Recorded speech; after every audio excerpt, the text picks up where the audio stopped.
Critics of District Attorney Jim Garrison say that it will be more a three-ring circus than a trial at the criminal court building in Orleans Parish.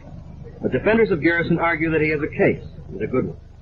The issue will be tested in a well-guarded courtroom. No one gets in without special passes. There are seats for 170 spectators. 14 countries will be represented, including the Soviet Union. Even closed-circuit television cameras have been installed for security reasons. One of the two principal actors in the drama is Jim Garrison, the district attorney, a flamboyant man his detractors call the Jolly Green Giant. The other protagonist is Clay Shaw, a retired businessman and real estate dealer. 55 years old, a chain smoker, Shaw has consistently proclaimed his innocence. If he's convicted, he can get 1 to 20 years in jail. A key witness is Perry Russo. He testified at a preliminary hearing that he heard Shaw plotting with Lee Harvey Oswald and a man named David Ferry to kill President Kennedy. The presiding judge is Edward Haggerty. For the next several weeks, the jury will live in a motel a mile from the courthouse. Forbidden newspapers or news programs, allowed only emergency calls home. On January the 21st, 1969, at the Criminal District Court building in New Orleans, proceedings finally got underway in the case of the State of Louisiana versus Clay L. Shaw. After 14 days of jury selection, the trial proper began on February the 6th, with opening statements from Jim Garrison for the prosecution and from Shaw's lead attorney, Irvin Diamond, for the defence. It was now almost 2 full years since Garrison had turned Shaw's life into a living nightmare by charging him with having conspired to murder President John F. Kennedy. Shaw's trial had been delayed by many different pre-trial motions and appeals, to the point where some of the major players in the case, including Garrison and Diamond, had publicly wondered if there ever would actually be a trial. But finally, the trial was happening. One way or another, history was about to be made. Nobody had ever been criminally prosecuted in association with Kennedy's murder before, and nobody ever would be again. For the first and last time in American history, Kennedy conspiracy theory would be getting its day in court. For assassination buffs, the next 3 weeks of court action were going to be a bit like the Seinfeld finale. All the big names in the assassination drama would be coming down to New Orleans to testify, only instead of Kenny Banya and the Soup Nazi, this trial was going to feature the likes of Marina Oswald, Ruth Payne, Wesley Frazier and Abraham Zapruder, as well as all the colourful New Orleans witnesses who we've come to know in more recent episodes of the podcast, the likes of Dean Andrews, Perry Russo and Vernon Bundy. There would be some surprise new witnesses too, who'd been dug up from under various rocks by Jim Garrison. But although the Shaw trial looked like a circus from many angles, it was certainly not going to be any joke for the defendant. If Clay Shaw wound up being found guilty, he could go to prison for 20 years. For Jim Garrison too, the stakes were going to be high. For almost 2 years now, Garrison had been loudly telling the world that he had solved the Kennedy case. Millions of people around the world had always suspected that there was some kind of conspiracy behind Kennedy's murder, and Garrison had sensationally announced that they were right. The conspiracy was real, and he had proof of it, and he had repeatedly promised that the proof would be delivered when the time came. Well, the time had now finally come. Garrison's chance to put up or shut up had finally arrived, and if he didn't put up, if he failed to deliver on all those big, noisy promises of his, he really was going to look like one of history's all-time greatest frauds and tools. My name is David Free, and this is The Ghosts of Dallas.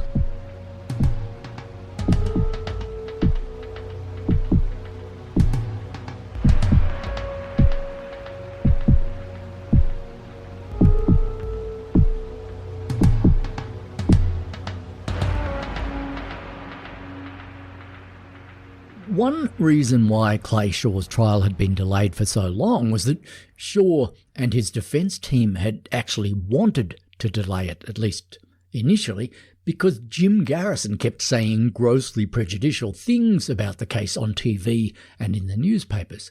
As Shaw put it himself, as long as Garrison kept shooting off his big fat mouth, Shaw and his attorneys had good reason to delay the trial until the bad publicity had simmered down. But after a while, Shaw and his lawyers realised that there was a flaw in this strategy. Garrison never was going to stop shooting off his mouth. In fact, there was nothing he liked doing more.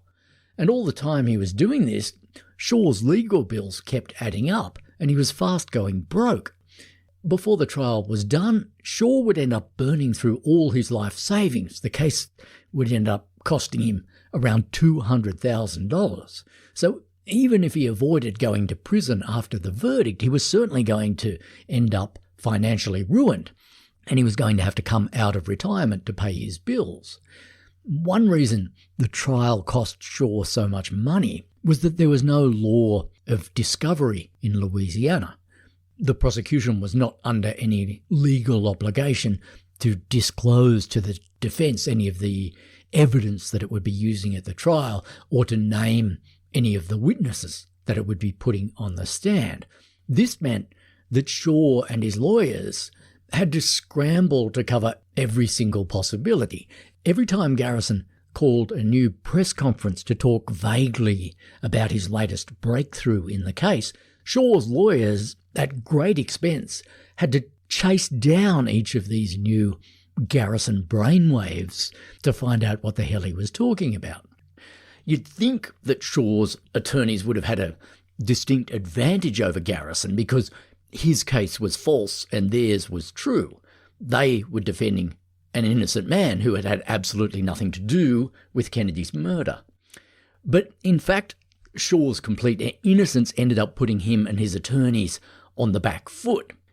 As one of Shaw's attorneys explained to a reporter before the trial, the guilty man is easy to defend because you know what he did.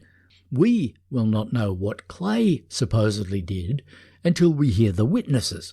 We anticipate that we will be confronted with one or more surprise witnesses about whom we know nothing and about whom we will know nothing until they walk into the courtroom, take the witness stand, swear to tell the truth, and then proceed to perjure themselves with a story which can only be fictional if it implicates our client.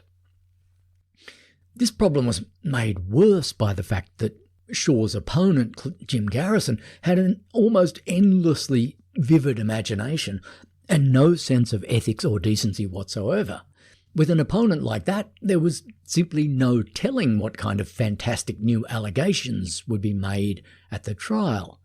It was a given that those allegations would not be true if they implicated Clay Shaw in Kennedy's murder, but it was going to be another thing altogether to prove that they were untrue on the spot in real time.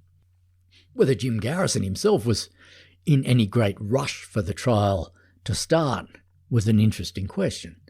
It seems likely that he wasn't, and that he would have been more than happy for the trial to be put off indefinitely and to let Clay Shaw stay in legal limbo forever. As long as the trial still lay off in the future, Jim Garrison could go on being a national celebrity. He could go on being the man that the world looked at in wonder and listened to in awe, because he alone had the true inside scoop about America's crime of the century. He could keep going on TV and saying things like this. Well, first of all, Oswald was not part of the plot. Secondly, he did not fire a shot at anyone, not only on that day. He never fired a shot in the preceding year or in the preceding 2 years or since he got out of the Marines, as far as anyone knows. A number of the individuals who accomplished the shooting were previously connected with the Central Intelligence Agency, many of them connected in their training in Florida. And those are some of the individuals whose names we have, and I judge by now they know we have their names.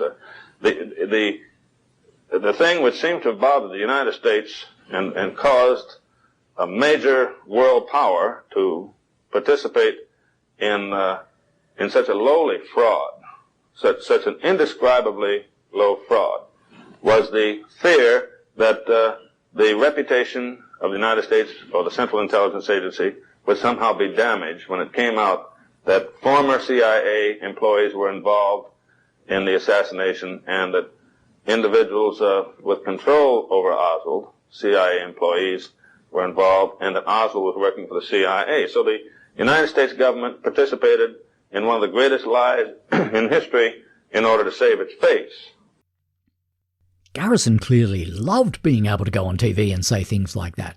He loved sounding as if he knew all kinds of important secrets which, for legal reasons, he unfortunately couldn't yet divulge. Unfortunately for Garrison, this carefree period of being able to say whatever he liked in public was about to come to an end. When Garrison went off his meds and charged Clay Shaw with the very serious crime of conspiracy, Shaw wasn't the only one who'd been dropped in the shit. Garrison had inadvertently dropped himself in the shit too.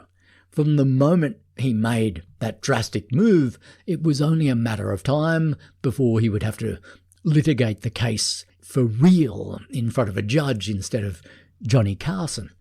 Garrison was going to have to walk into a courtroom and explain to a jury exactly how the mild-mannered businessman Clay Shaw, of all people, had masterminded the murder of President Kennedy. When the trial started, the world would finally get to see whether Jim Garrison was serious or not. The first big telltale sign that he wasn't serious came behind closed doors in the DA's office, not long before the trial began. Garrison called all his staff together and he made a big announcement. He told them that he was not going to be handling the prosecution himself. He was going to delegate that job to his deputy DA, James Alcock. This announcement came as a huge surprise to everybody in the office, especially Alcock, because up until now, Garrison had made a big deal out of being the only guy in the office who knew all the details of the Shaw conspiracy. He'd handled the case inside his office in the same secretive way that he'd handled it in the outside world. He'd told his staffers that they didn't need to know about the entirety of the case against Clay Shaw. They only had to know about the specific little area of it that they'd each been assigned to. As one staffer put it, Garrison had constructed a Chinese wall between himself and everybody else in the office. And this meant that his staff was almost as much in the dark about Garrison's overall case as the rest of the world was. Like everyone else in the world, they assumed that Garrison must have something big against Shaw and that he would be pulling it out of his sleeve when the time came. And, like everybody else, they had no idea what that big something was going to be. When Garrison broke the news to James Alcock that he would be running the trial, Alcock said to Garrison, "Okay, so now it's probably time that you told me about all the other evidence that you haven't told me about yet." And Garrison replied, "You already know all of it. That's all there is to know. That's it." James Alcock is said to have been shattered by this revelation. Patricia Lambert says in her book False Witness that on the night before the Shaw trial began, Alcock went to the home of another assistant DA and broke down in tears. He said that he didn't know what to do. He said that he was being forced to prosecute an innocent man. If you've seen the movie JFK, you'll probably have memories of Kevin Costner as Jim Garrison striding manfully into the courtroom as the Shaw trial begins and masterfully running the prosecution case. Costner is there in court the whole time, putting himself about, nervously chewing his glasses when things go wrong, shouting into the judge's face every time he gets shafted by some outrageous ruling. But at the real-life Shaw trial, the real-life Jim Garrison not only didn't run the state's case, he barely even bothered to show up in court. The trial ran for 3 weeks, and Garrison averaged only 1 day a week in the courtroom. He examined only a few of the state's witnesses, and when Clay Shaw himself got up on the stand to testify in his own defence, Garrison, unbelievably, decided that he was not going to handle the state's cross-examination of Shaw personally. Instead, he left the job to James Alcock again. Garrison had spent the last 2 years very publicly manoeuvring Clay Shaw into the dock, and now that he'd finally got him there, Garrison mysteriously found that he had better things to do than cross-examine the man himself. Indeed, Garrison didn't even bother to turn up in court to listen to Shaw's testimony. All this behaviour was incredibly strange, coming from a man who claimed to believe that he'd caught one of the elusive conspirators that the whole world had been looking for the past 2 years. A conspirator who was responsible for the public cold-blooded murder of the most powerful man on the planet. Garrison made only 2 significant in-person contributions during the course of the trial. He delivered the state's opening statement on day 1, and he delivered its closing statement on the final day. This tends to confirm one's impression that what Garrison was really interested in was making speeches. He liked to bloviate about big abstract themes like power and justice, but he seemed to think that he was a little bit above engaging with stuff like evidence and facts, the stuff that he once called the mere detail. When Garrison made his opening statement, though, there was one pesky little legal detail that he did have to engage with. Under Louisiana law, to prove that Clay Shaw was guilty of conspiracy, the state had to do more than just prove that Shaw and his fellow conspirators had made a verbal agreement to kill Kennedy. The state also had to prove that one or more of those conspirators had performed a, quote, overt act in furtherance of the agreement. In other words, the state had to prove that Shaw and his fellow conspirators hadn't just said stuff, they'd also done stuff. In his opening statement, Garrison promised the jury that the state would prove that 5 overt acts had been performed in connection with Clay Shaw's Kennedy conspiracy. The state will prove the following overt acts, Garrison said. The first overt act of the conspiracy was the meeting in David Ferry's apartment between Shaw, Ferry and Oswald. Another overt act was a trip that Clay Shaw had made to the West Coast on the day of the assassination, supposedly to give himself an alibi. The 5th and final overt act of the conspiracy, Garrison told the jury, was, quote, Lee Harvey Oswald taking a rifle to the Texas School Book Depository in Dallas, Texas, on or before November the 22nd, 1963. This part of Garrison's opening statement would have come as a rude shock to anyone who'd been paying attention to his many public pronouncements about the assassination. Over the course of the last 2 years, Garrison had repeatedly told the press and the public that Lee Harvey Oswald had had nothing to do with Kennedy's murder, and that he was a totally innocent man. We've already heard Garrison riffing on this theme once during this episode. Here he is riffing on it again in 1967, more than a year before the trial. It appears likely that there was shooting from the book depository, although it is obvious that Lee Oswald had nothing to do with it. He didn't shoot any weapons that day, and there's no indication that he was in any way involved in the assassination. As a matter of fact, the indication is quite the opposite. When Garrison went around making public statements like that about Oswald's complete innocence, he made himself a hero to the Kennedy conspiracy community. As we saw in some of the very first episodes of this podcast, most of the early conspiracy theorists in the Kennedy case were left-wing thinkers.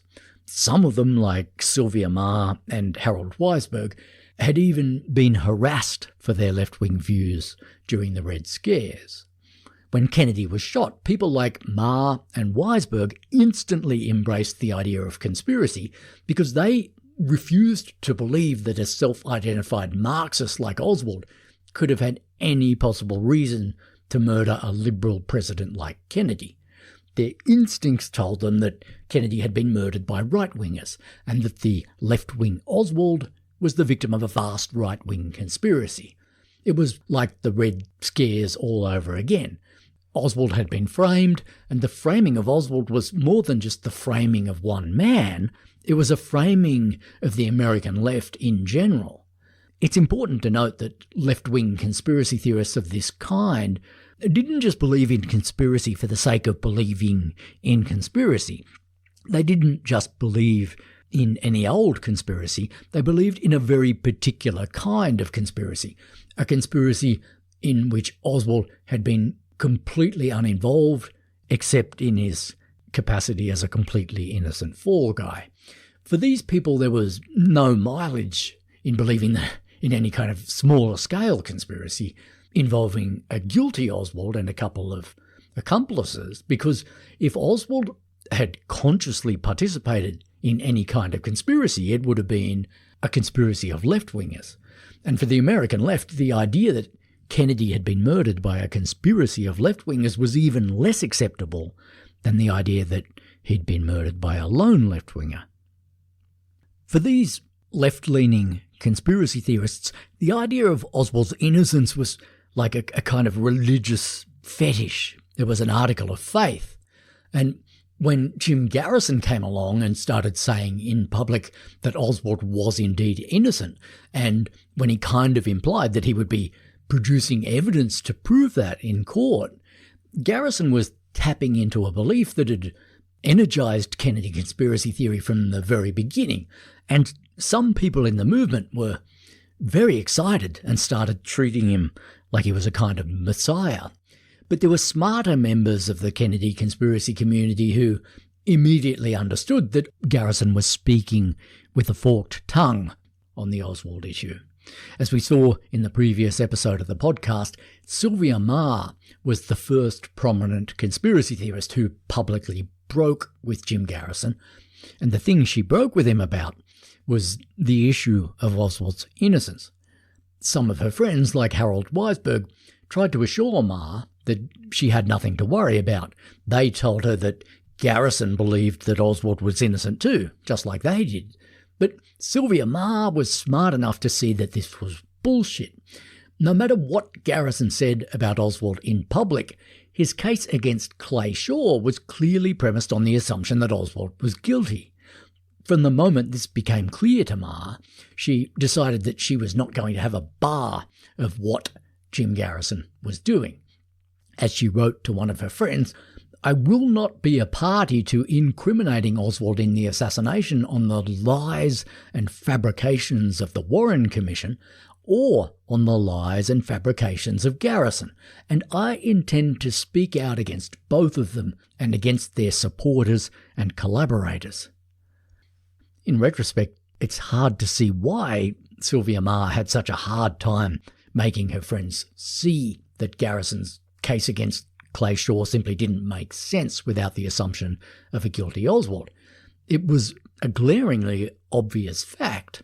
In fact, it was right there in the bill of indictment, which charged that Clay Shaw had, quote, willfully and unlawfully conspired with David W. Ferry, Lee Harvey Oswald, and others to murder John F. Kennedy. It didn't take any special kind of genius to work out that if Clay Shaw was guilty because he had conspired with Oswald, that meant that Oswald was guilty too. And while we're talking about the indictment, I should quickly say that at the trial, Garrison never did end up revealing the identity of the mysterious others who were mentioned in the indictment. The others fell by the wayside, and during the trial, the only conspirators the prosecution mentioned by name were Oswald, Shaw, and Ferry. And there was no mention of the CIA either, despite the incredible song and dance that Garrison made about the CIA before the trial and after the trial. When the trial actually happened, the prosecution did not mention the CIA even once. At this point, you're probably asking yourself what on earth Garrison was thinking when he went around before the trial repeatedly saying that Oswald was innocent.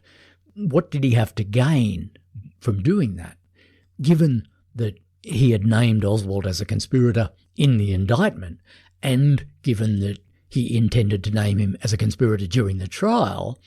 Surely it was a bad idea for Garrison to go around between the indictment and the trial telling anybody who would listen to him that Oswald was completely innocent and had nothing to do with the conspiracy.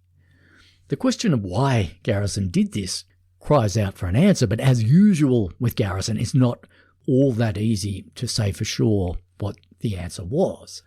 You can't explain his behaviour by saying that he was a cynic and an opportunist who would say anything to help his own case, because when he went around saying that Oswald was innocent, Garrison wasn't helping his own case. He was hurting it. He was actively undermining one of the central arguments that he was going to need to use at Shaw's trial. It was perverse of Garrison to contradict himself in this way, or at least it would have been perverse if he'd realised that that was what he was doing. But I'm not sure that he did realise that. As we know, Garrison was a man who had a genuinely hard time thinking straight about reality, and nowhere was his confusion about the world more apparent than in his lifelong chronic inability to make up his mind about Lee Harvey Oswald. Somehow he just didn't seem to grasp that it was illogical to believe that Oswald had been innocent and guilty at the same time, and that basic sanity demands that you have to pick one of those positions and stick to it, particularly if you presume to know so much about Kennedy's assassination that you're willing to put a man in prison for 20 years on the basis of your views.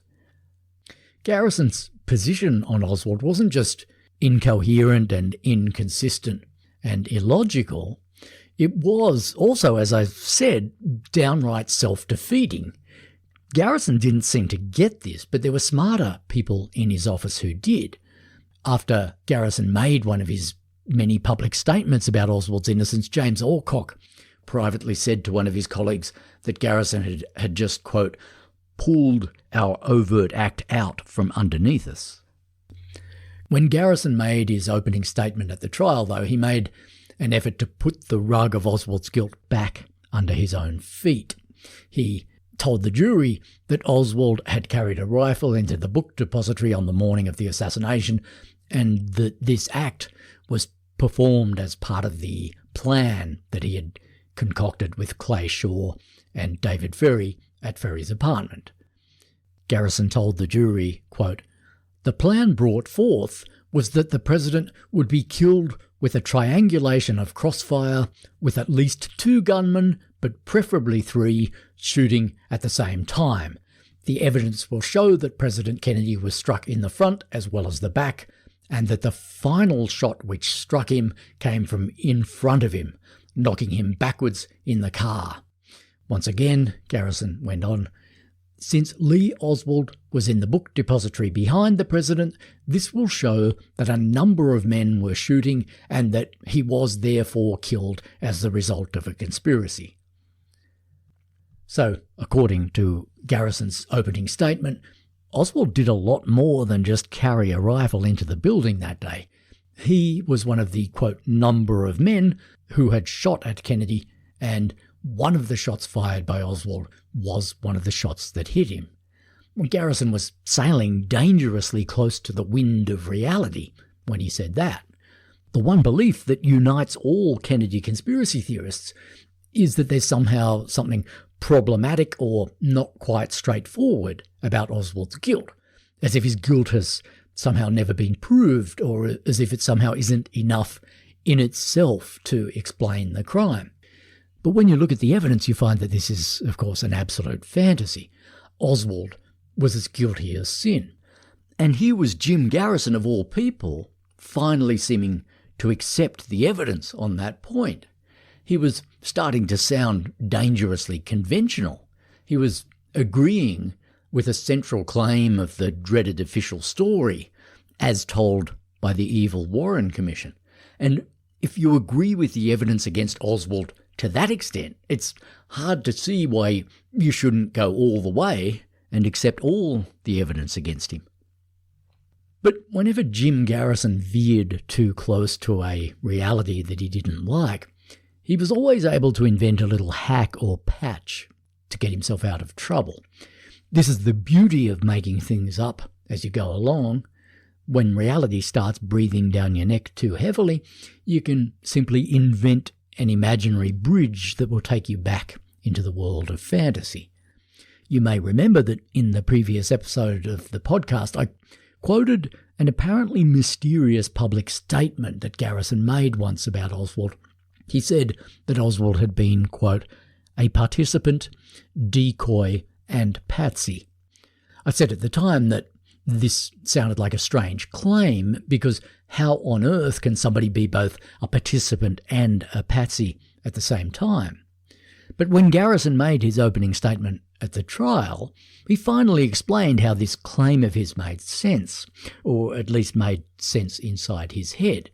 He told the jury that when Shaw and Oswald and Ferry were first brainstorming the assassination of Kennedy at Ferry's apartment, one of them had made an interesting suggestion.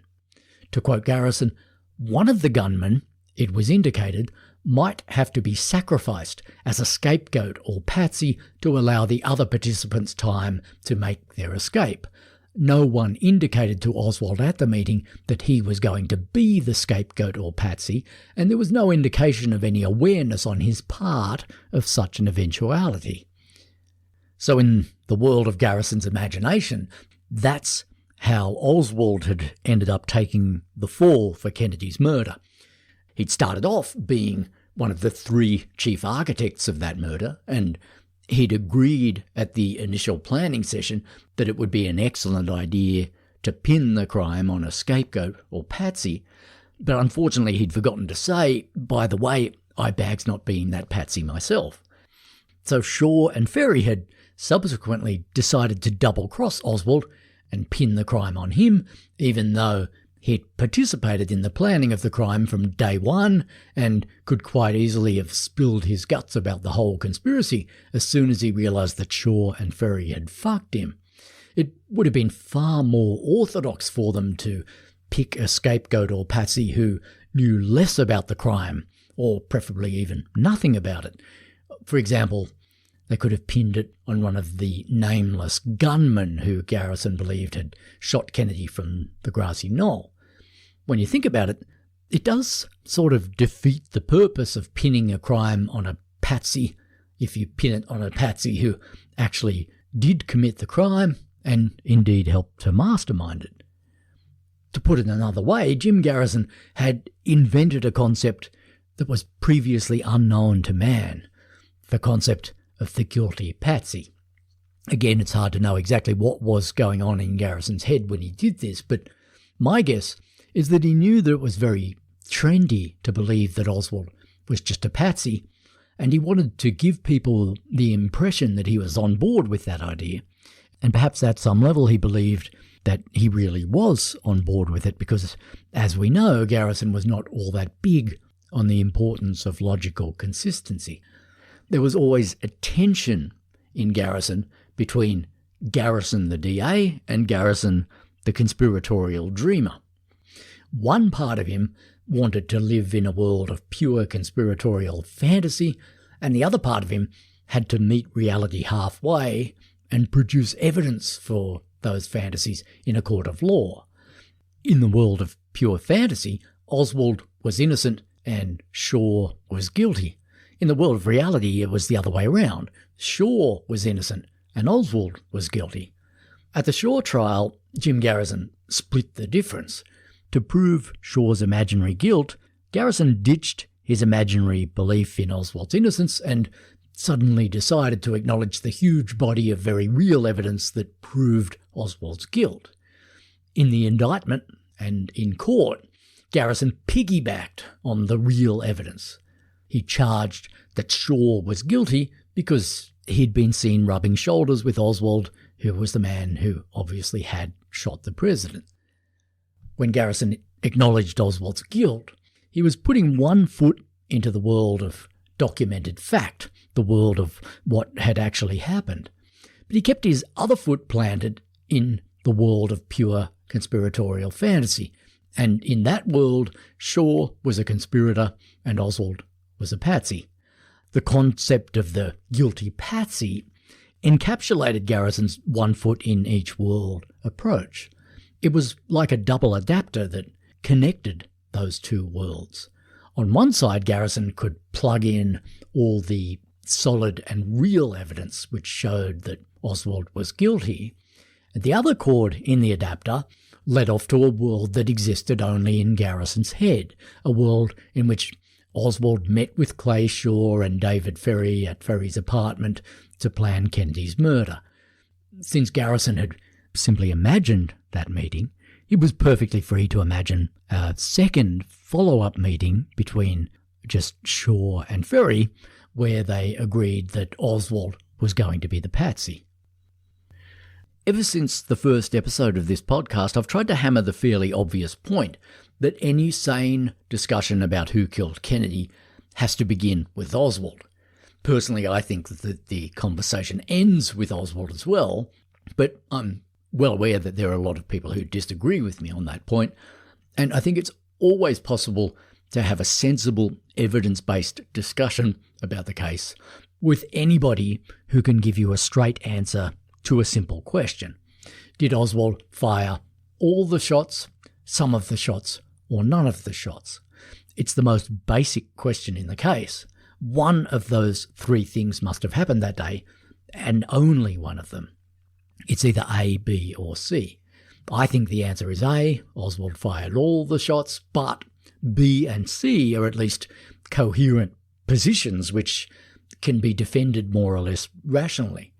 But if somebody can't give you a straight answer to that simple question, I think you should back away from them very slowly, because I think it's a clear sign that they haven't thought in an even vaguely serious way about the evidence. Unfortunately, the world couldn't walk away from Jim Garrison, and Clay Shaw certainly couldn't walk away from him.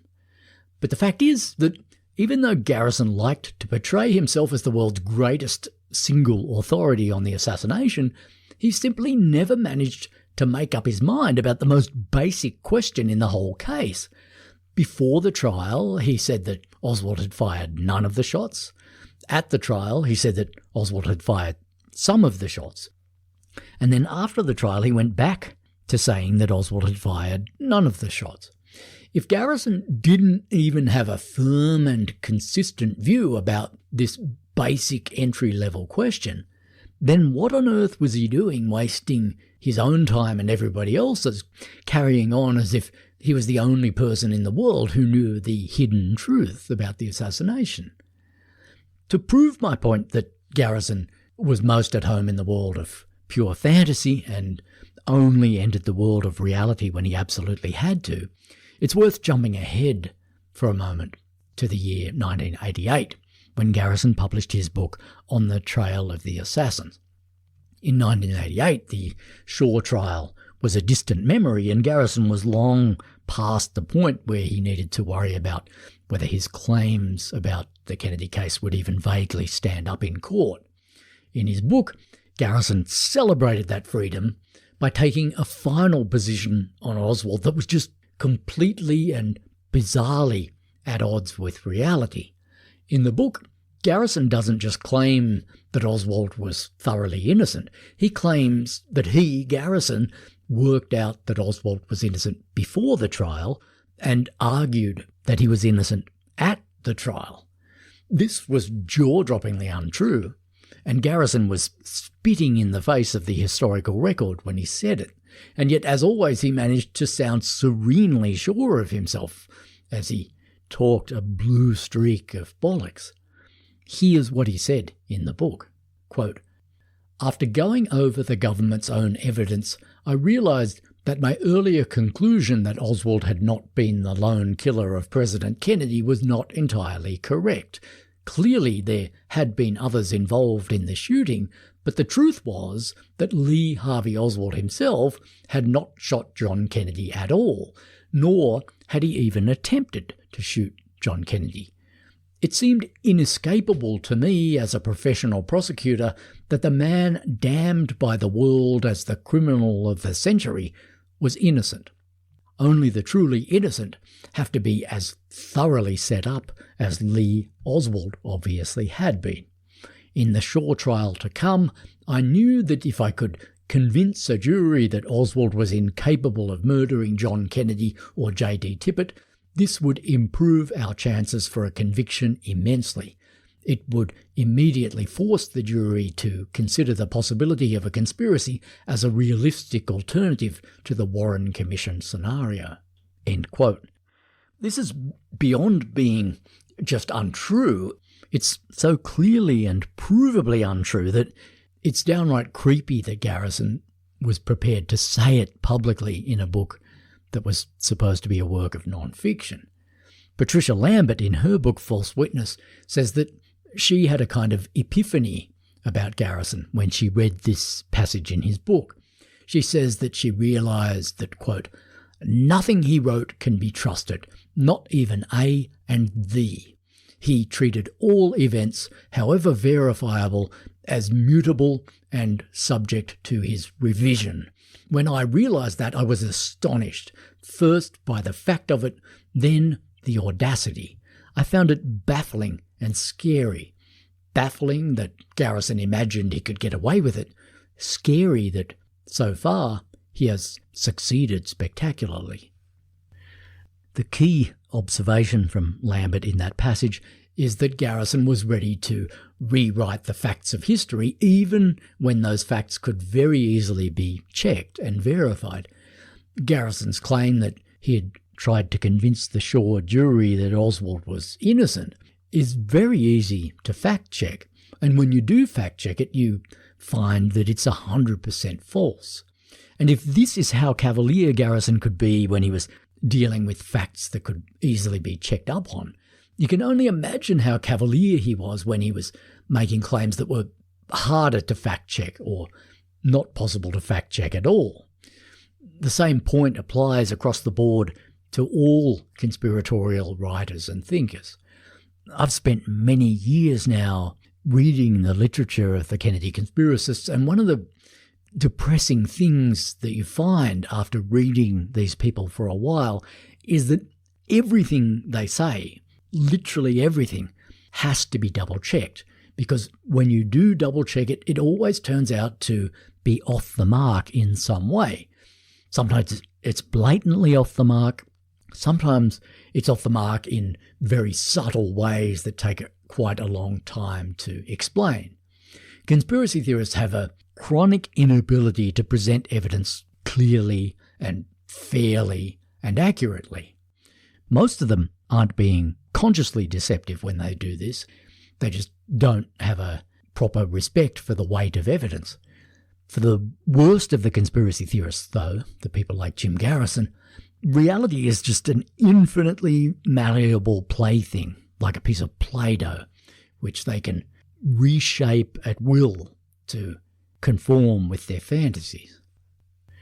But although Garrison was free to be a pure conspiracy theorist in his book, he was less free to be one at the trial. At the trial, he couldn't present an argument that was entirely made out of Play-Doh. He had to acknowledge the evidence in some way and to some extent. That's what he did when he acknowledged that Oswald carried a rifle into the book depository and fired one of the shots that hit Kennedy. Garrison used that solid and provable chunk of historical reality as a kind of foundation, and he slapped the Play-Doh scenario of Shaw's guilt on top of that, and then remoulded and reshaped that Play-Doh scenario around the hard facts. But Oswald's guilt is a very dangerous truth for a conspiracy theorist to flirt with. Once you've dipped one foot into the possibility of Oswald's guilt, it can easily suck you in all the way, like a tractor beam or a pit full of quicksand. That's why most Kennedy conspiracy theorists prefer to avert their gaze from the Oswald tractor beam as quickly as they possibly can. They get Oswald out of the way in about 5 seconds by telling you that it's simply preposterous to believe that a lone nut with a $20 rifle could have single-handedly murdered the President of the United States, and then they briskly move on to the subject of the CIA or the Mafia or the military-industrial complex.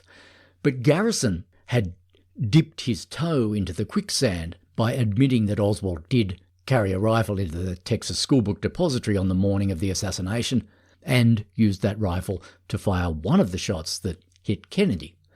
And if you're ready to admit that, then why not admit that it was possible that he fired a second shot while he was at it? And if he fired a second shot, you're just one shot away from going the full Monty and admitting that maybe he fired all the shots.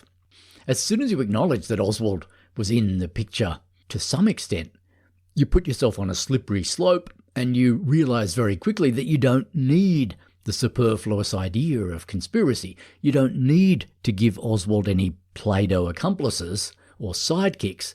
He was more than capable of doing the whole thing by himself. But of course, the superfluous idea of conspiracy was what Jim Garrison was all about. That's why the trial of Clay Shaw was happening in the first place. That's why everybody was here. Garrison had to believe, or at least had to argue, that Oswald had had at least one imaginary sidekick, namely the defendant, Clay Shaw. And Garrison didn't just have to argue that, he had to prove it, which meant that he had to dig up from somewhere a bunch of different witnesses who would testify to Shaw's guilt. The quality of those witnesses was going to tell the jury and the world how credible Garrison's conspiratorial beliefs were. And we already know about the quality of the witnesses that Garrison produced at Shaw's pre-trial hearing. He produced the chronic liar Perry Russo, who had to be hypnotised and pumped full of truth serum before he finally remembered that he'd ever even met Clay Shaw. And Garrison also produced the heroin addict Vernon Bundy, who told a truly preposterous story about seeing Shaw meet Oswald beside a lake while Bundy was geezing up on the adjacent seawall. This sorry pair of obvious liars, Russo and Bundy, had been Garrison's only witnesses against Shaw at the preliminary hearing, and both of them would be making a return appearance at the trial. But Garrison's office had dug up some fresh witnesses as well. On day one of the trial, James Alcock called 8 different witnesses to the stand who had never been heard from before in the case. The prosecution was excited by the story that these new witnesses had to tell because it put Oswald, Shaw and Ferry together in a brand new scenario, a scenario that had never been heard about before. It's going to all be over on the first day, one of Garrison's deputies had confidently predicted. From the defence point of view, these new witnesses were exactly the kind of surprise witnesses that they'd been dreading. The story that these witnesses told was a completely new one on the defence, and somehow the defence would have to find a way of punching some holes in this story on the spot, in real time. According to 4 of these new witnesses, one day in August or September of 1963, a black Cadillac had pulled up in the main street of a small town in Louisiana called Clinton. There were 3 men in this car, or possibly 4. The witnesses didn't agree about all of the story's details, but there was general agreement among them that the driver of the black Cadillac was Clay Shaw, and that 2 of the men with him were Oswald and Ferry. There was a voter registration drive happening that day in Clinton, and Oswald was apparently keen on registering to vote. So he got out of the car and lined up in the registration queue, and he waited for about 3 hours to get to the front. Meanwhile, Clay Shaw and David Ferry, who had apparently just come along for the hang, waited around in town until Oswald was finished. Together, the witnesses who testified to this story were known as the Clinton witnesses, because Clinton was the small country town where this odd little scene had supposedly taken place. The testimony of the Clinton witnesses would end up being the most effective part of the prosecution's whole case. One member of the jury was so impressed by it that he initially marked his ballot guilty because of this evidence. And after the trial was done, the Clinton story would wind up having a very long half-life in the world of Kennedy conspiracism, long after all the other so-called evidence against Clay Shaw had melted away into nothingness, the Clinton story lingered in the atmosphere. In the movie JFK, the Clinton episode is portrayed as if it actually happened. There are black and white flashback scenes in which Gary Oldman as Oswald and Tommy Lee Jones as Shaw roll up in this dusty little town and generally make a spectacle of themselves.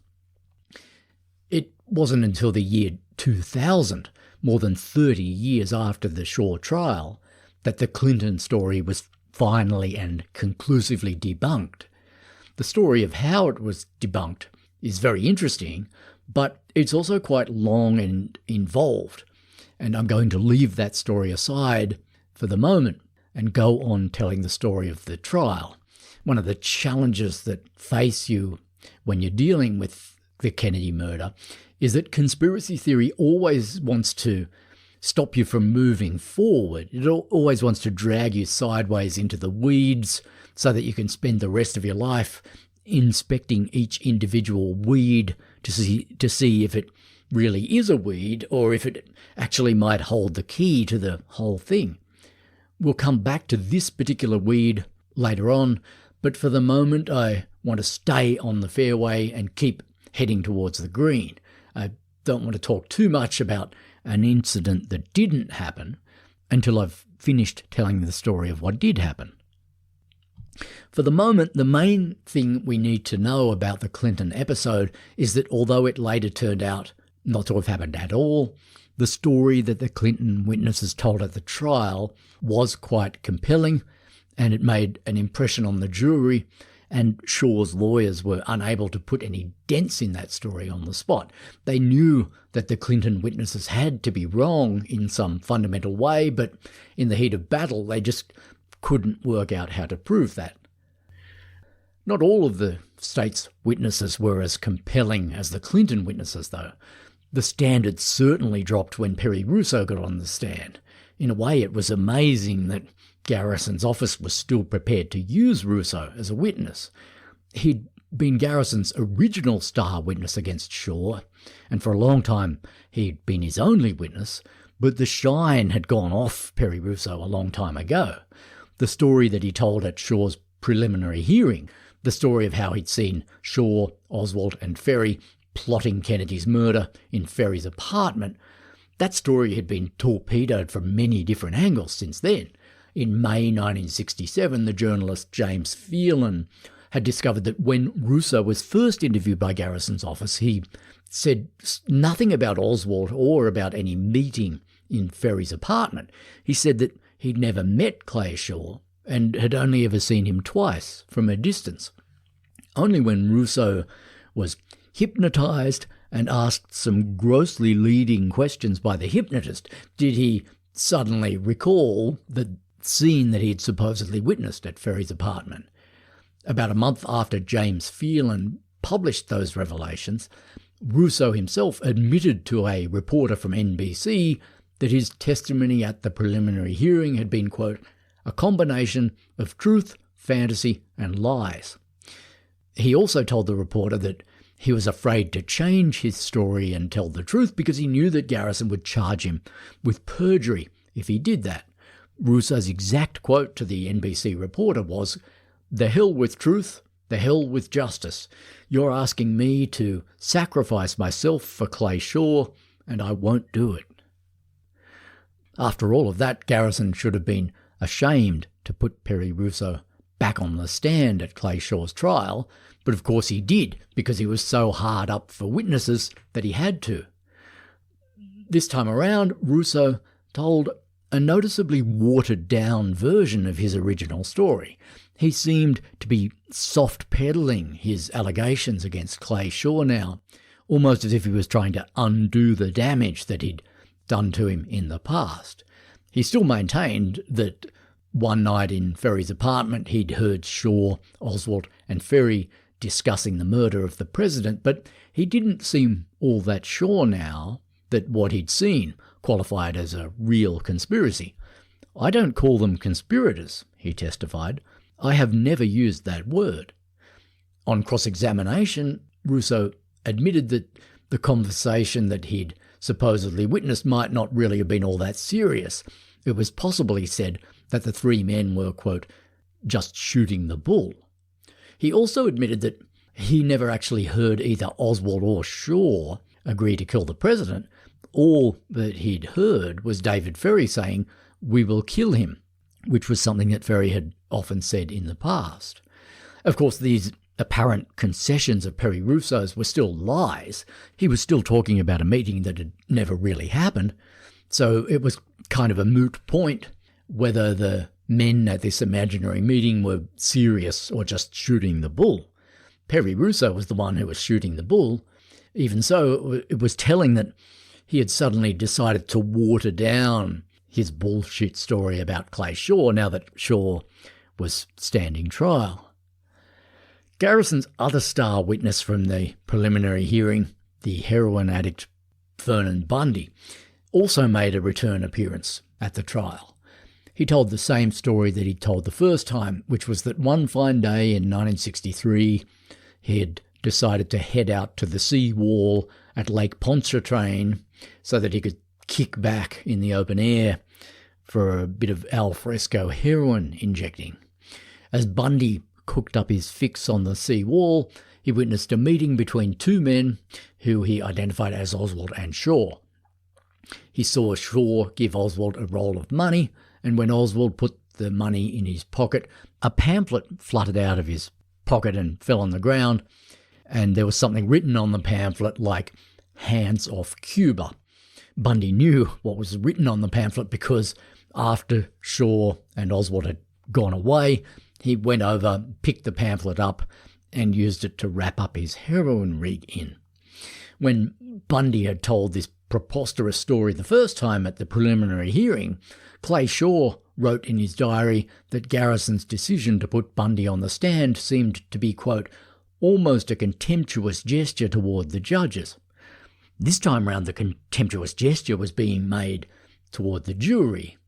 And Bundy's story was even more ludicrous this time than it had been the first time, because this time he added the detail that Clay Shaw had struck him as looking a bit like a narcotics officer. Shaw's lawyer, Irvin Diamond, found this revelation interesting. He asked Bundy why, if Clay Shaw looked to him as if he might be a narcotics agent, he had still gone ahead and shot up in the open air, more or less right in front of him. And Bundy's reply was that he had just had an urge to, quote, goof off. Bundy's testimony was pretty embarrassing stuff, but it was far from being the low point of the state's case. That low point came when James Alcock called a man to the stand by the name of Charles Speisel. Speisel was an accountant from New York, and he was another new witness in the case. When he got up on the stand, nobody except the prosecution had any idea who he was or what he was about to say. To start with, Speisel's testimony seemed to be going fairly well for the state, but before he was done, Speisel went badly sideways for the prosecution. Indeed, he was such a disaster that even Jim Garrison, the master fantasist, couldn't bring himself to pretend that he hadn't been. In his book, Garrison called Speisel the bomb that shattered our case. The bomb didn't go off immediately, though. When James Alcock examined Speisel for the state, he came across as a fairly lucid and credible witness. The story he told was that one night in June 1963, he'd been visiting New Orleans when he saw David Ferry in a bar. According to Speisel, he recognised Ferry because he'd flown with him in the Air Force during World War II.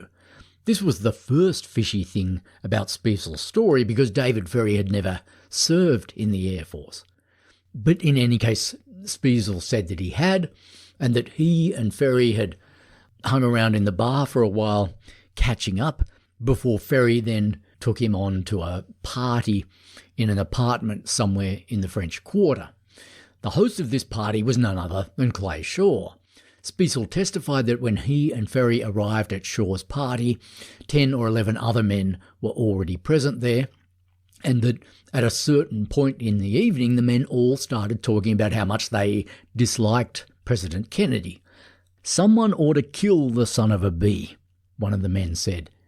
Everybody else seemed to like this idea, so the discussion then turned to the logistics of how the deed could be done. Somebody mentioned the idea of shooting Kennedy with a high-powered rifle.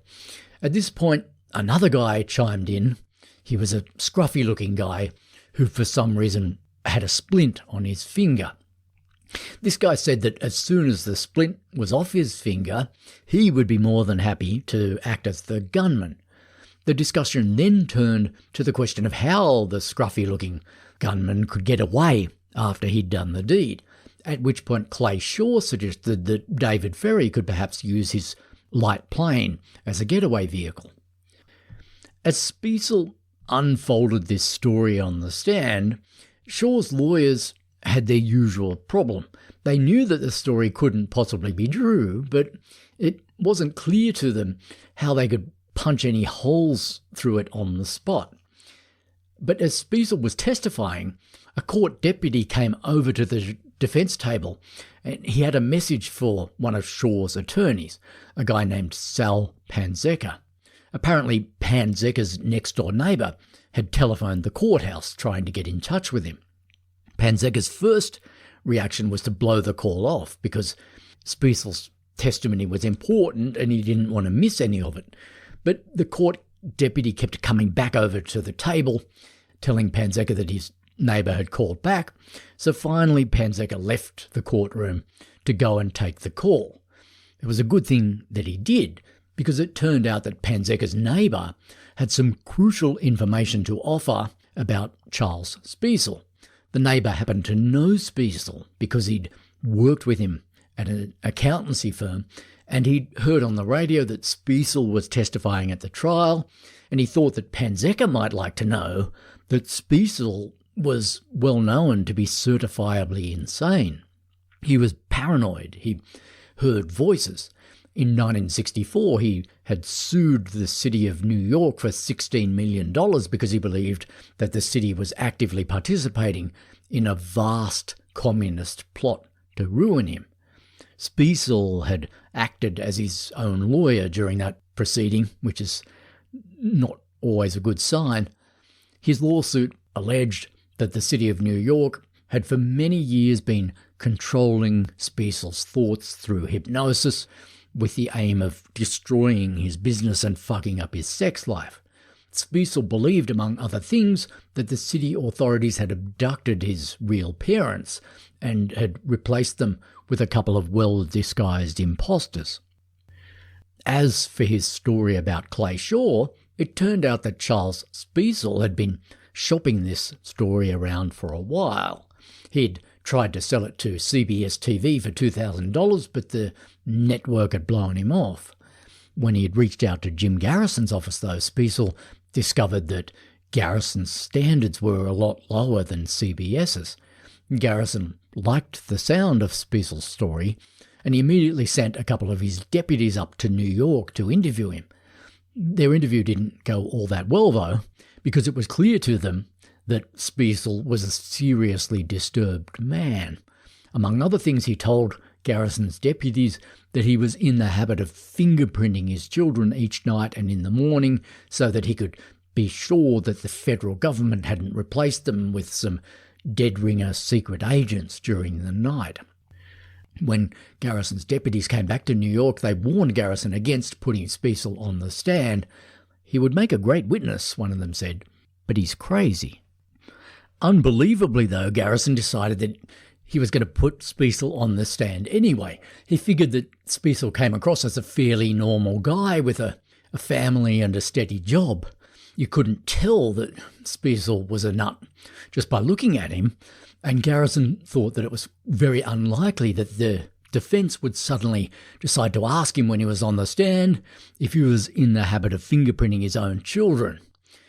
But thanks to the phone call that Sal Panzeca got from his neighbour, the defence found out in the nick of time that that was exactly the sort of question that they should ask him.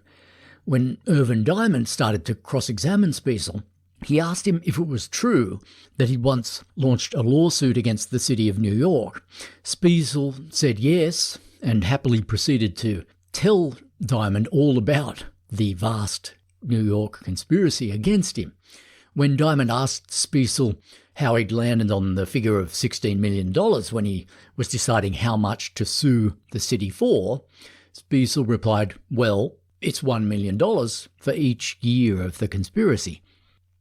Diamond also got Spiesel to open up on the topic of mind control.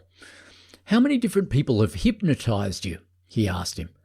And Spiesel replied, it's hard to say, possibly 50 or 60. All of these without consent? Diamond asked him, and Spiesel said, yes, without my consent. Did it ever happen in New Orleans? Diamond asked him, and Spiesel replied, I believe I've been followed down here by people from the detective agencies.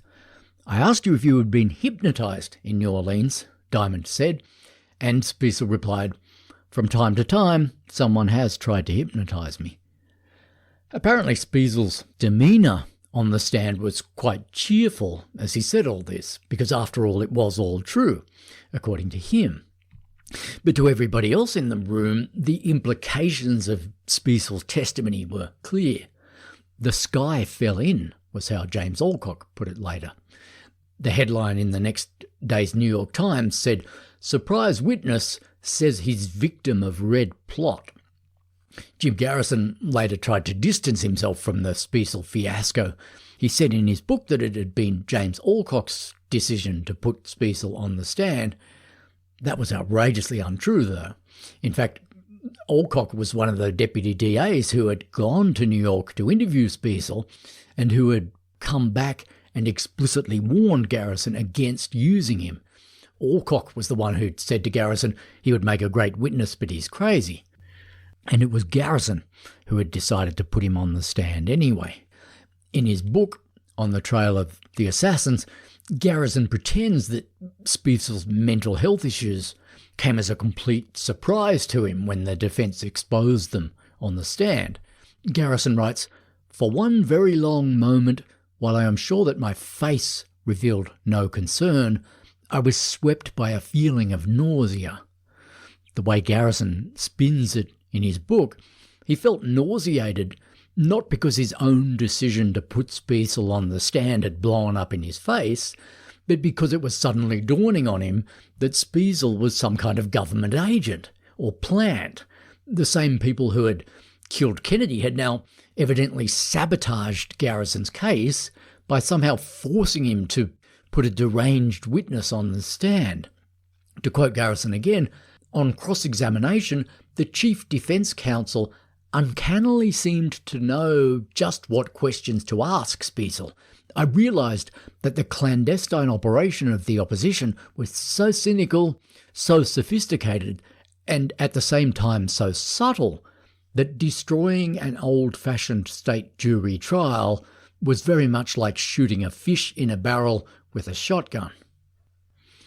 The idea that Charles Spiesel had been planted by the government to destroy Garrison's case was at least as insane as anything that Spiesel said on the stand himself, but at least Spiesel had the excuse of being legitimately deranged.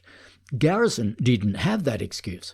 I know that I've said many times in this podcast that there was a clear element of insanity in Garrison's prosecution of Shaw. Indeed, I've quoted people who knew Garrison personally saying in so many words that he was nuts or paranoid or crazy. But when you compare Garrison with an authentically unwell person like Spiesel, you do suddenly realise that Garrison wasn't that crazy and that there was a clear mental and moral difference between him and a person like Spiesel.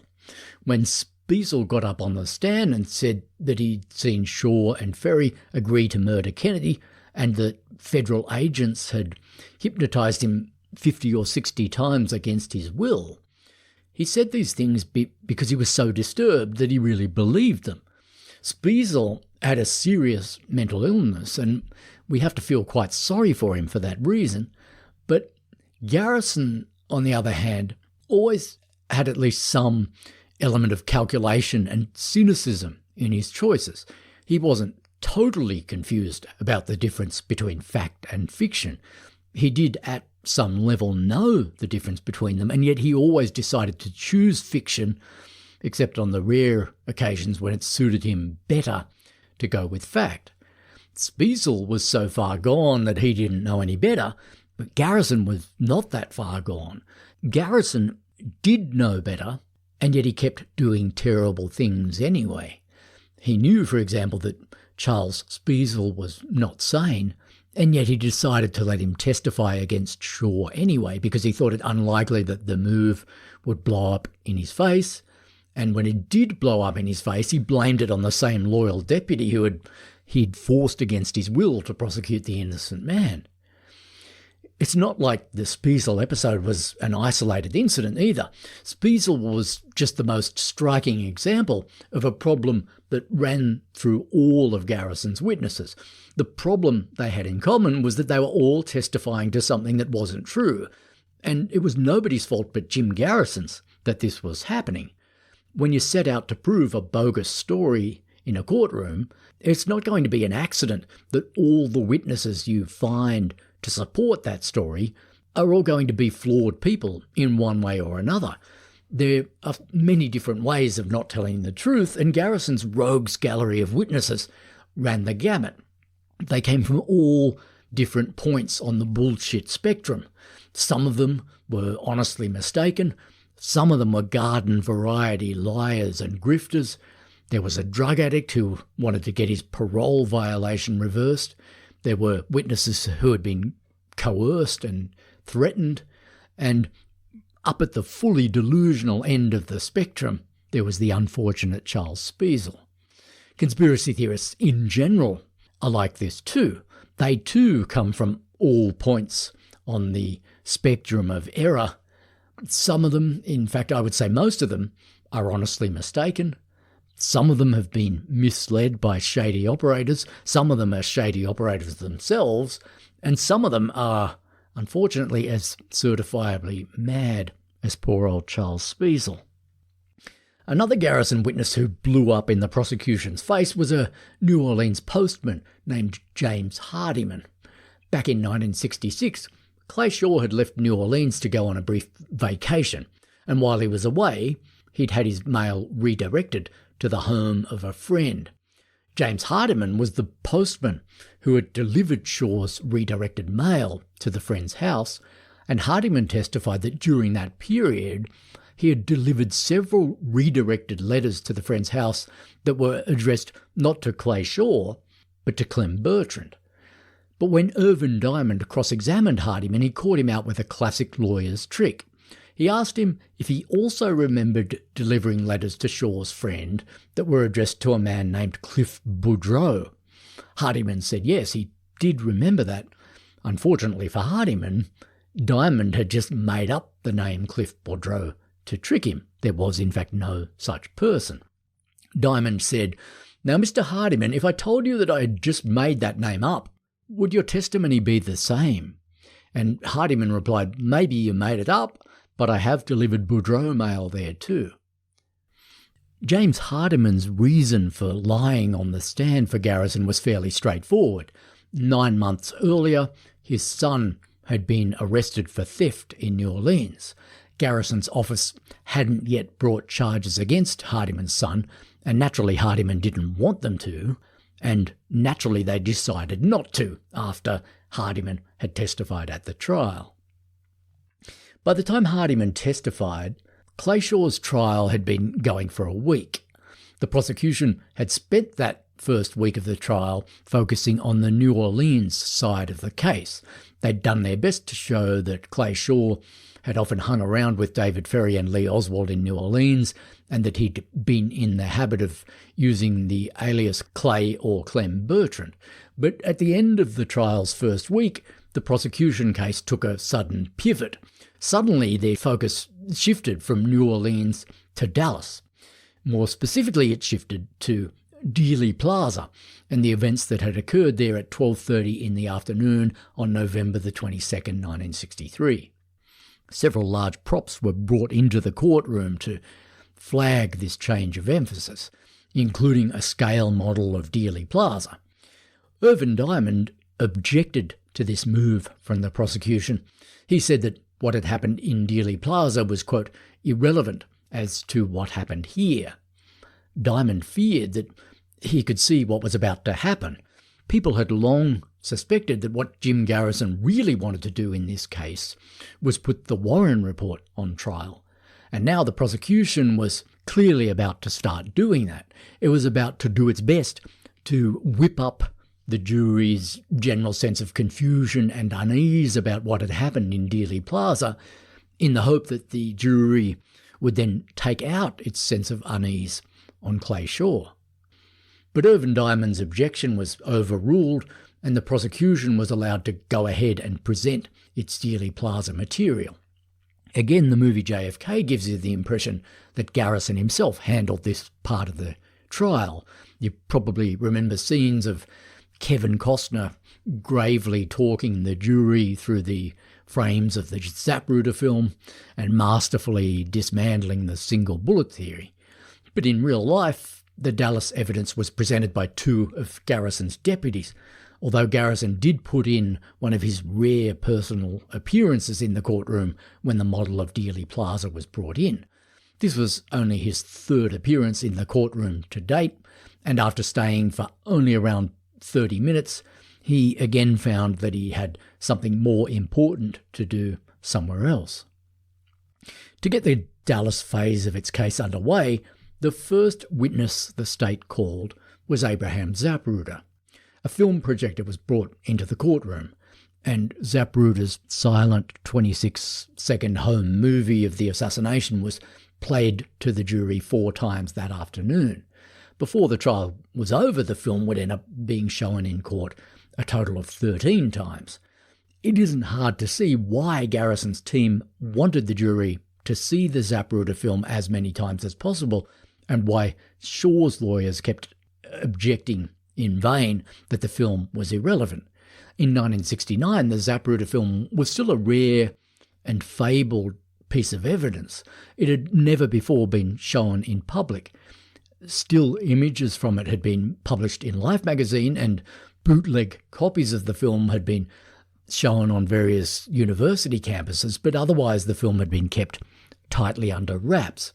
The film wasn't shown on American TV until 1975, when Geraldo Rivera made a big deal out of playing a grainy bootleg copy of it on his show Goodnight America.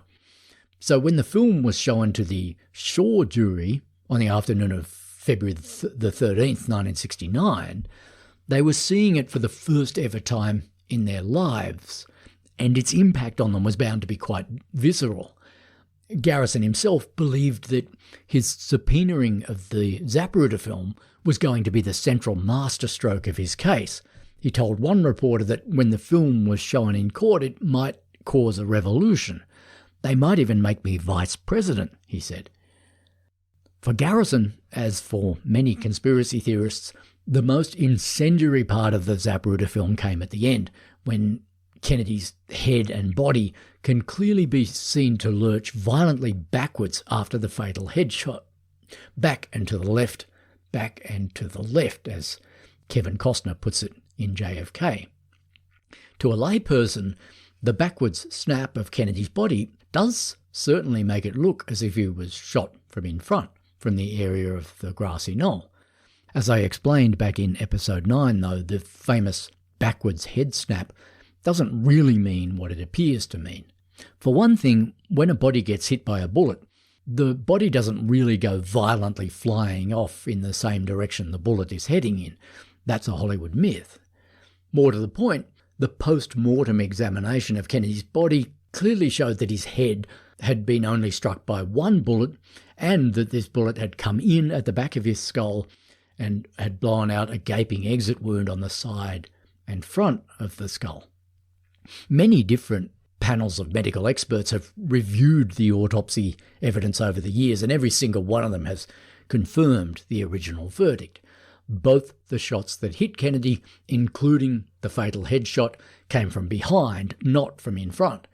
Indeed, the Zapruder film itself confirms this point in 2 different ways.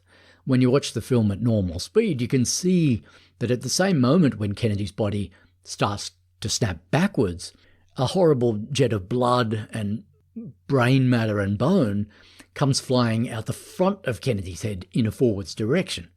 And when you slow the film down and watch it frame by frame, you can see that Kennedy's head suddenly and briefly jolts forward by approximately 2.3 inches straight after the bullet hits it and just before his body begins to lurch dramatically backwards.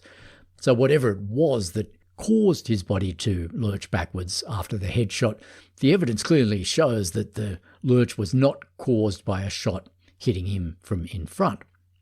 And in fact, we do know what did cause the backwards lurch. As I explained in episode 9, Oswald's headshot from behind destroyed the president's brain and nervous system, which sent all kinds of rogue signals through his body. This caused all the muscles in his body to suddenly tighten, and because the back muscles are stronger than the stomach muscles, his body lurched backwards instead of forwards. In 1969, though, no expert had ever explained to the American public how a shot from behind could have caused Kennedy's body to lurch backwards, for the simple reason that the American public didn't know that his body had lurched backwards because they'd never seen the Zapruder film. So when the Shaw jury saw the film for the first time that afternoon in court, they would have been well within their rights to believe that it offered clear visual evidence that Kennedy had been shot from in front and that at least one of Jim Garrison's main claims was true. The film did seem to suggest that there had been a second gunman on the knoll and therefore a conspiracy. But even if the Zapruder film did prove that there had been a conspiracy, and it didn't, but even if it did, it still proved exactly nothing about Clay Shaw's involvement in that conspiracy. Even if there was a second gunman on the knoll, not even Garrison had been wacky enough to suggest that that second gunman was Clay Shaw. Shaw had been in San Francisco on the day of the assassination, and Garrison didn't dispute that, although he did claim that the reason Shaw had gone to San Francisco was to establish an alibi for the assassination. Still, to the untrained eye, the Zapruder film did suggest that there had been some kind of conspiracy and some kind of cover-up. And since Clay Shaw was the man who was currently on trial, it was possible that the jury would decide to use him as a whipping boy for any doubts or suspicions that the film aroused in them. The afternoon when the Zapruder film was first played in court was, according to one of Shaw's attorneys, the defence's darkest hour in the whole trial. After Abraham Zapruder left the stand, the state called several other Dealey Plaza witnesses. One of them was a guy named William Newman, who had been watching the president's motorcade go by from the curb at the bottom of the grassy knoll when the shots were fired. Newman testified that the fatal headshot, in his opinion, had been fired from somewhere behind him, from the parking lot at the top of the knoll. A witness named Mary Mormon was then called to testify about a famous photograph that she'd taken in Dealey Plaza that afternoon. This photograph is known as the Mormon photograph, and it was taken about a sixth of a second after Kennedy was shot in the head. It shows Kennedy slumped forward in the limousine, and you can see the knoll in the background. And according to some conspiracy theorists, including Jim Garrison, when you blow up the Mormon photograph, you can see some very blurred human figures standing behind the picket fence at the top of the knoll. One of these figures is a guy who is known in the assassination literature as Badge Man, because he appears to be wearing a dark shirt with some kind of badge on it. In the opinion of people like Garrison, Badge Man appears to be holding a rifle, and that rifle appears to be emitting a blast of light. Years later, a computer animation expert named Dale Myers mapped the Mormon photograph onto a 3D computer model of Dealey Plaza, and he found that the shape that some people had taken for a man wearing a badge was in fact far too small to have been a man, and was almost certainly the distorted image of a Coke bottle sitting on a concrete wall. If the shape was a man, he would have to have been standing 32 feet behind the picket fence and levitating 4.5 feet off the ground. Another witness the state called during this second phase of its case was Wesley Frazier, the neighbour of Ruth Payne's, who had driven Oswald to work on the morning of the assassination.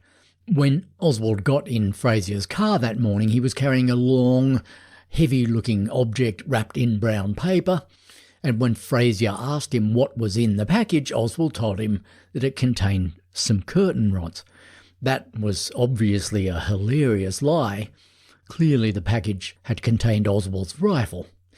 Conspiracy theorists like Sylvia Maher had twisted themselves into all kinds of knots, trying to deny that simple fact. But Jim Garrison, for once, was ready to obey the laws of common sense on this point. He was ready to accept that the long, rifle-shaped object that Oswald took to work that morning was indeed a rifle. In fact, it needed to have been a rifle, from Garrison's point of view, because Oswald carrying a rifle into the building was one of the 5 overt acts that Garrison said had occurred in the furtherance of the Shaw conspiracy. After spending a week on the Dealey Plaza evidence, Garrison's team did seem to have done a fairly good job of suggesting that Kennedy had been shot from both the depository and the knoll, and that a conspiracy had therefore taken place.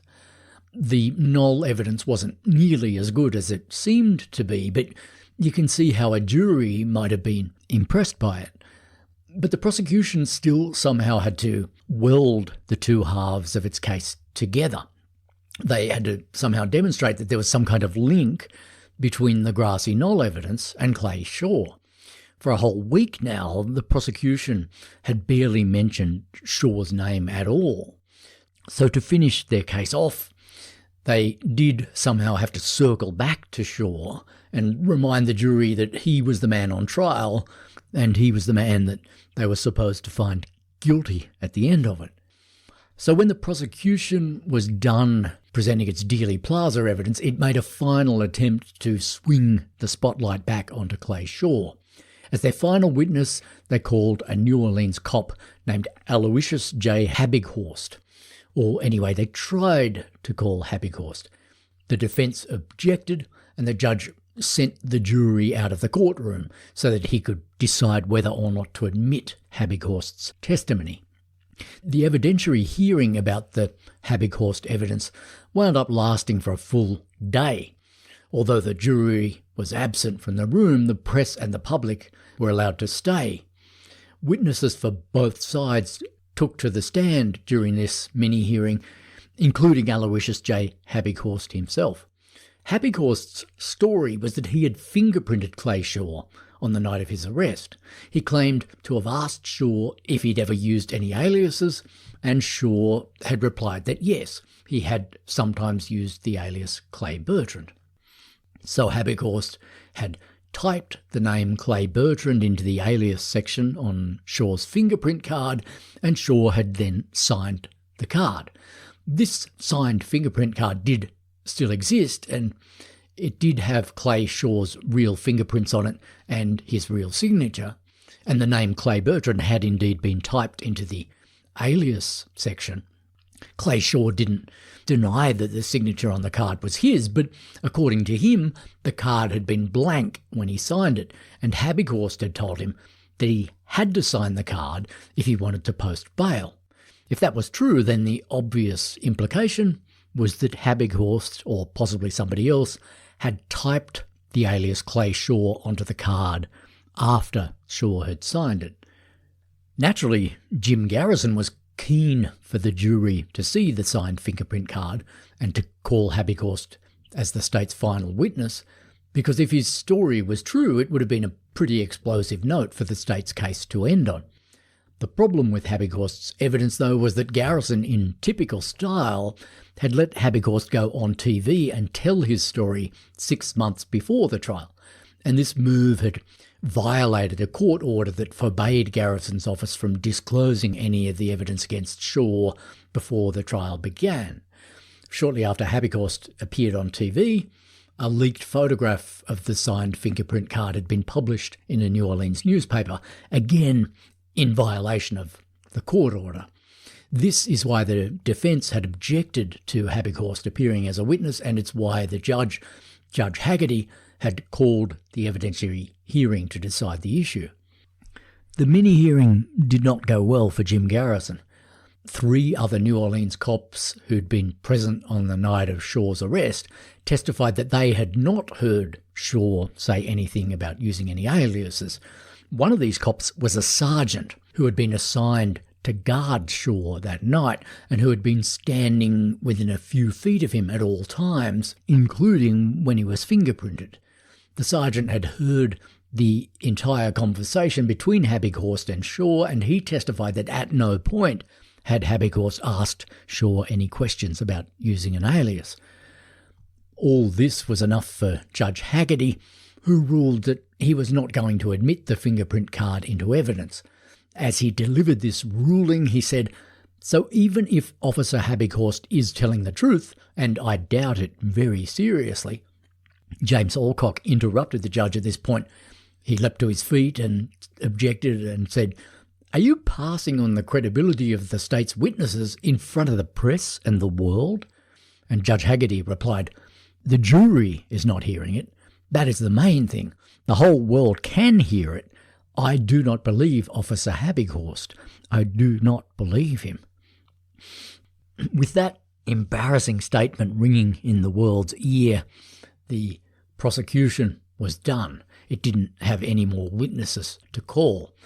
Its case had been a mishmash of lies and quarter-truths and irrelevancies, and now its case had ended with a story so transparently bogus that it hadn't even been admitted into evidence. When the jury came back into the courtroom, James Alcock stood up and said, "The state rests."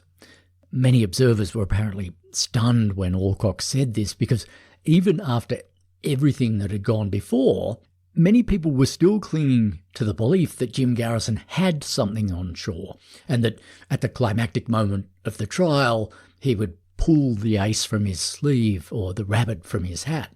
But it was finally clear now that there were not going to be any rabbits or aces. It was all done. The prosecution had rested. For many who had believed in Garrison, as Patricia Lambert puts it in her book, reality began seeping in.